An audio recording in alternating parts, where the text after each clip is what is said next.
So welcome, This Claire. meeting is It's being such a recorded. pleasure to have you here to talk about all things purpose. But first of all, can I invite you to introduce yourself? All of myself. Uh, yes, Julie. Hello, everyone. I'm Claire, the oily witch. Fabulous. And we'll get into more about what exactly that means a little bit later. But first, I'd like you to just let us know about what your experience has been with of living with a long-term health condition. Well, my experience, it's been very difficult, very challenging. Yeah. Can you tell us just what you are living with first before you go into?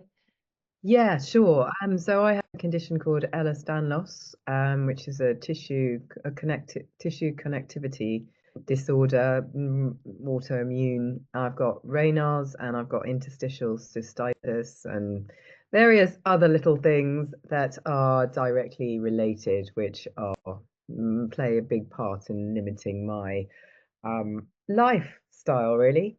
Yeah, yeah.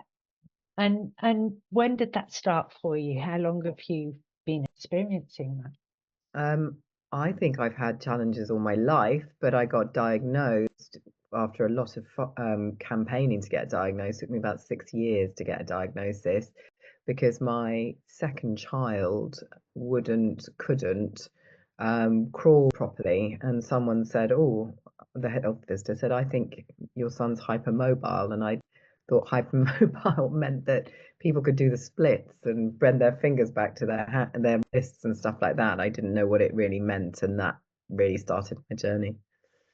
Right, right. So that was when you realized that it could be an explanation for what you were experiencing as well. Well, yeah, just the more I found out about it. I mean, his birth wasn't in itself difficult, but it created a whole barrage of medical problems that then had involved a series of operations and living in constant pain for years until I could get those operations. And that was the kind of the journey of understanding it. And I couldn't work, I couldn't really do anything. I was pretty useless. I couldn't even mother properly. So Yeah. So that can really be a consequence of the illness is how you feel about yourself as a mother when you're dealing with those challenges. yeah, absolutely. Yeah. So can I ask you, what does purpose mean to you? Purpose is everybody's reason for being on this planet. Yeah, I love that. That I really relate to that one. And can you expand a little bit on that? On maybe on how you came to believe that, how that came into your awareness? That is a very difficult question to answer, Julie. It's just something I've always felt that everybody had a role to play, and was the role, no matter how big or little, was just as important as, like, cogs in a wheel. It's like Yeah, everybody, and we all fitted together in yeah, perfect synchronicity in our own in individual and unique ways, but definitely part of a bigger picture. I love that. Yes, I loved one of the little practices that I have when I make my tea in the morning is to really connect in with how many people were involved in me being able to make that cup of tea. And when I do that, it's the intention is to recognize that I am just a small part in, but a very connected part to all the different cogs that come together just to simply bring me my tea. And then there's everything else you eat and drink throughout the day as well. And it can just sort of, that's one of the things I like to do, to connect into that idea that everybody um, has a purpose that interconnects, and how we're all all one, really. So Yeah, yeah. 100%. Yeah.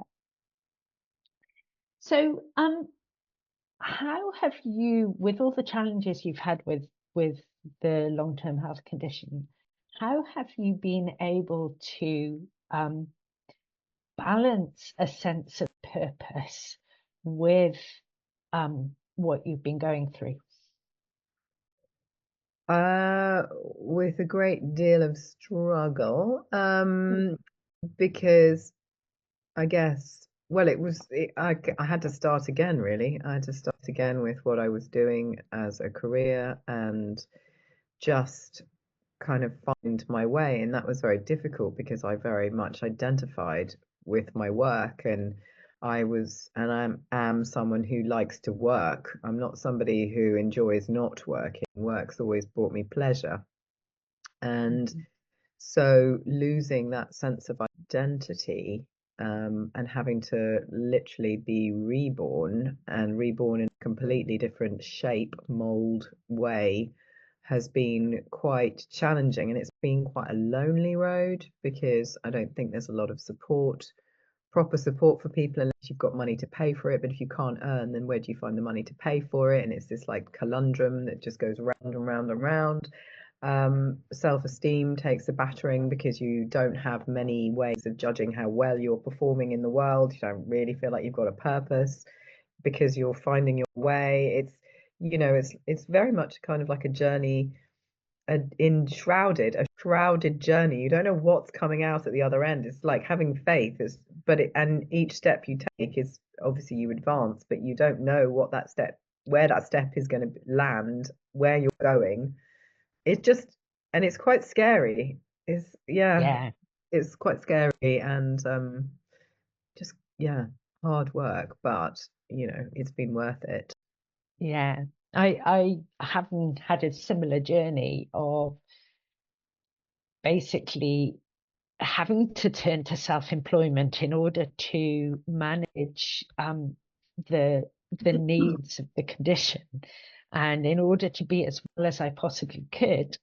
Um, it when I was super healthy, I never would have even thought of being brave enough to go out on my own and do self and be self-employed. But then it became a necessity, and there are so many things you have to learn, and it can be quite a lonely journey. Um, but the thing that I picked up that you said right at the end is that, but it is worth it because it gives you that space to work on being as well as possible. Yeah, I mean, exactly. And there isn't really another choice because if I was to work for anybody else, then I would be constantly, and I do work for other people. Like I do have a very low key part-time job to keep things ticking over. But that's sporadic. It means that I don't feel like letting people down Yeah, because I can't do things, or is my way pushing myself too hard at the expense of myself and my family to make sure I don't let somebody else down that's paying me whatever yeah, minimum wage. Yeah, yeah. So it's it's quite important that we kind of move away in some ways from that feeling of, well, I've got to do this, otherwise I'm going to let somebody down. And the only way to do that is to minimize the kind of being employed work. And that brings all of the losses that you mentioned earlier of your identity and the things around self-esteem. So how can you tell me a little bit about how you have worked through that so that you can get a sense of purpose with what you're doing right now? um well, I feel really that spirit just brought this about. I really do feel like spirit was like, you're gonna do this, you're gonna have to follow your dreams, and you're just going to have to make them reality because there's no other option here. You can try and keep trying to sidestep this, but this is where you're going. So it's been, I haven't gone easily because I think like most humans, especially with young children, you will take the path of least resistance because finances wanting to all of that stuff, life, the current life responsibilities. Um, so it's difficult to really answer that question with any great ease. How have I done it? Mm, day by day, I have good days, I have bad days, days when when I get to work with clients, I'm reminded why I do the work that I do, basically. And Yeah. when they say, well, you've really changed my life, that's when I go, ah, it's all been worth it. But if there's a quiet spell, I'm still getting to the place, I'm getting a lot better at it, of trusting that quiet space is a rest space for me because my work Yeah. can really take it out of me rather than a failure and the fact that I haven't marketed myself properly. Because as you said, when you're self-employed, you have to do everything. And I don't want to do the marketing, the self-promotion. I just want to do the job. But if I don't do the marketing and self-promotion, I don't get to do my job. So it's quite a challenge. Yeah, I can relate to that. But what I would like to pick up on is the idea that spirit has invited you through your life experience to follow the path of what you're here to do. And although there's been all the challenges of of what being self-employed is what is involved in being self-employed, there's also that sense that, but actually, the joy, the satisfaction of when you do actually do the work is it's quite a clear indication that that's what you're supposed to be doing. Always. I Yeah, feel like I'm on cloud nine when I yeah, get to channel and help people. yeah, yeah. So tell me more about what you do. Okay. And I also think that if I look back, every single thing I've been through has been relevant to someone I've helped. So I've gathered all these experiences and I've walked all these paths that I've walked so that when other people who feel called to work with me, attracted to work with me for some reason. People often say, you just caught my eye and I couldn't stop thinking about you. So I wanted to come back and I knew you'd be the person to help me. I've got experience that they can relate to. I've got walked experience. So they know that if I can get through it, they can get through it. So I think that's really how spirit has pushed me through the game of life.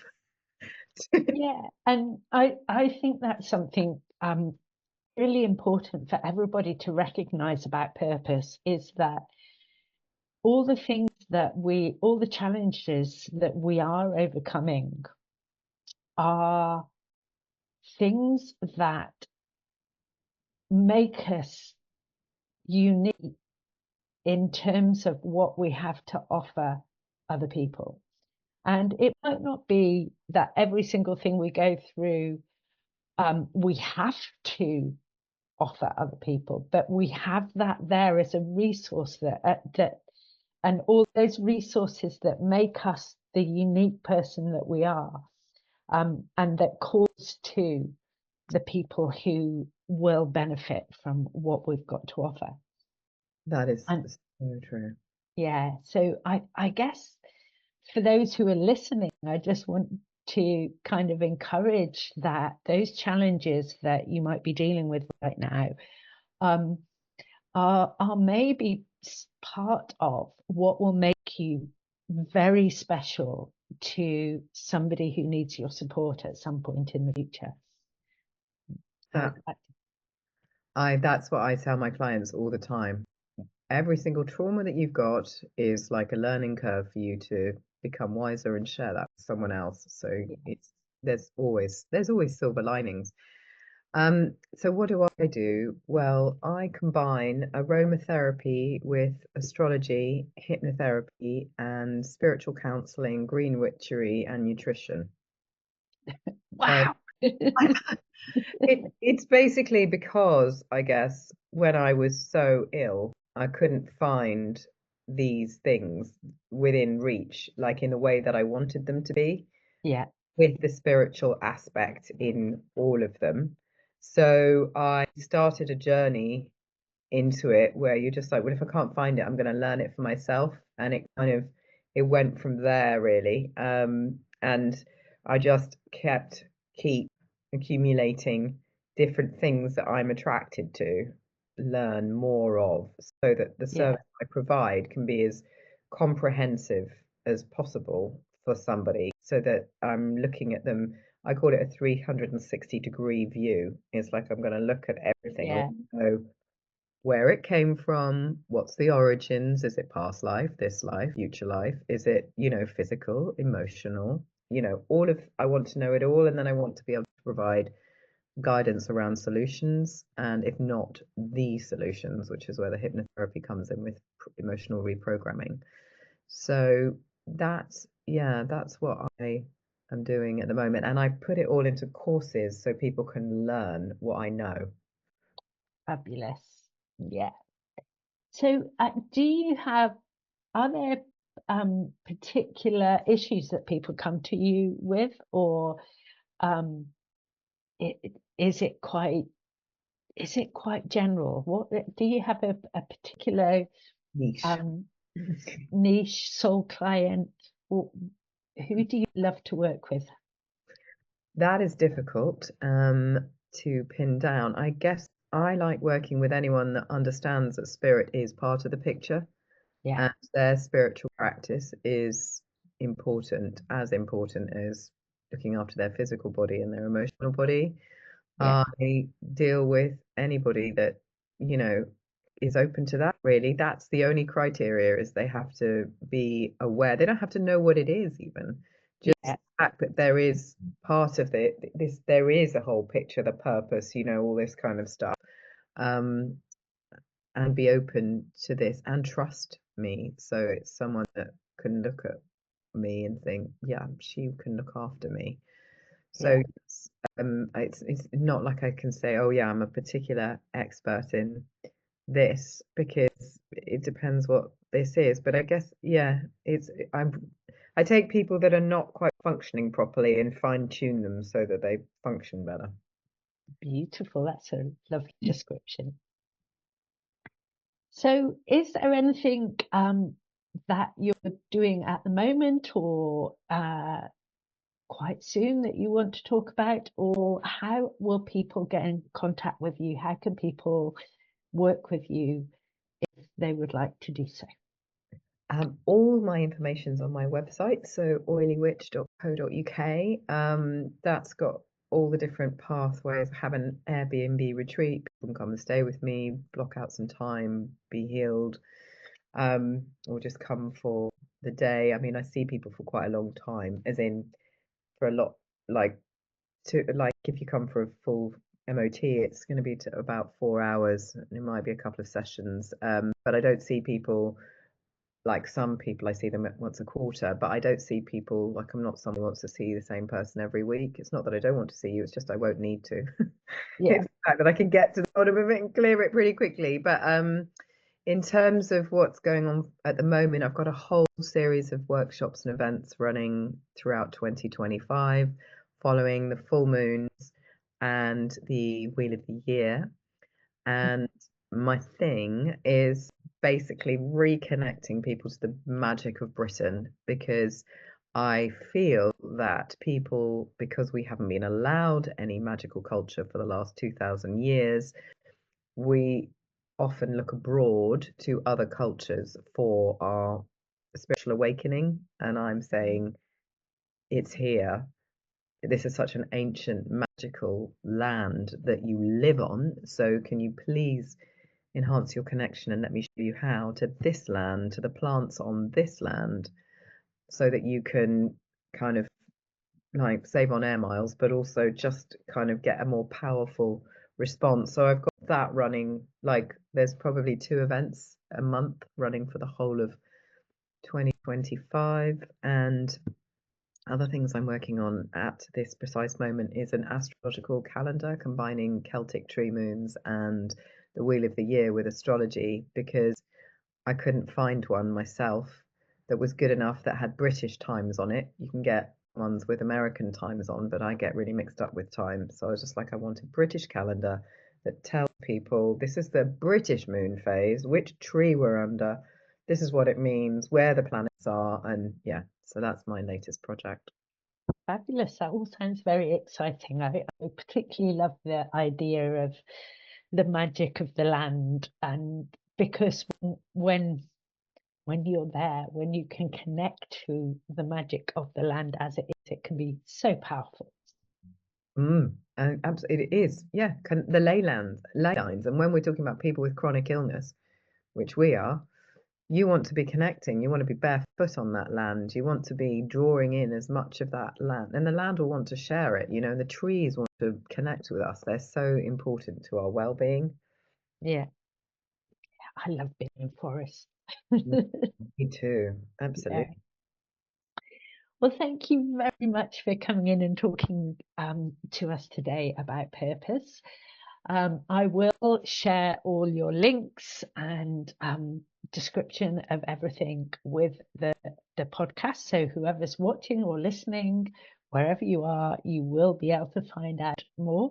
And if you aren't already a member of the Spiritual Spoonies with Purpose Facebook group, I'll share that link too, because I'd love you to come and join us all there. So thank you for listening to the Spoonies with Purpose podcast.